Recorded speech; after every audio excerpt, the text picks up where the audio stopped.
প্রিয় দর্শক, আসসালামু আলাইকুম। দর্শক, আপনাদের প্রীতি ও শুভেচ্ছা জানিয়ে শুরু করছে আমাদের আজকের প্রতিবেদন। তো দর্শক, আজকে আমরা এক অসহায় মেয়ের গল্প তুলে ধরব, যার নাম হচ্ছে নাদিয়া। নাদিয়ার বিয়ে শাদী হয়নি। নাদিয়া খুবই হতদরিদ্র পরিবারের মেয়ে। তার মধ্যে তার বাবা মা নেই, থাকে সৎ ভাইয়ের কাছে। ভাই বিয়ে করেছে, সৎ ভাবি আরও কষ্ট দেয়। ভাই যতটুকু কষ্ট দিত তার থেকে 3 গুণ কষ্ট দেয় এখন সৎ ভাবি। তো সৎ ভাবি ঘরে সারাদিন যত কাজ কাম আছে সব কিছু তাকে দিয়ে করায়।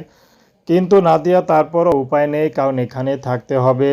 একমাত্র উপরওয়ালা ছাড়া তার আর দেখার কেউ নেই। তো নাদিয়া এখন ইউটিউবে এসেছেন, যদি ভালোবেসে কেউ তাকে বিয়ে করতে চায় সে গোপনে হোক, তাতে কোনো সমস্যা নেই। নাদিয়া বিয়ে করে এখান থেকে চলে যেতে চায়।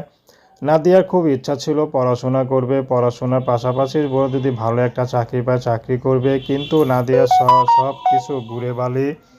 নাদিয়া যে পড়াশোনা তো দূরের কথা, এখন যে নিজে বিয়ে শাদী করবে সেটাও হচ্ছে না। এই জন্য নাদিয়া এখন ইউটিউবে এসেছে, যদি ভালো একটা মানুষ পায় সে মানুষটি যেমনই হোক হোক সে বিবাহিত বয়স্ক, তাতে কোনো সমস্যা নেই। নাদিয়া তাকে বিয়ে শাদী করতে রাজি আছে। নাদিয়ার ব্যক্তিগত কোনো পছন্দ নেই, কোনো চাওয়া পাওয়া নেই, শুধু তার একটু মাথা ঠাই দিলেই হবে। তো দর্শক, প্রেম ভালোবাসা সাহায্য সহযোগিতা বিয়ে শাদী করা একান্ত আপনাদের ব্যক্তিগত ব্যাপার। আসসালামু আলাইকুম।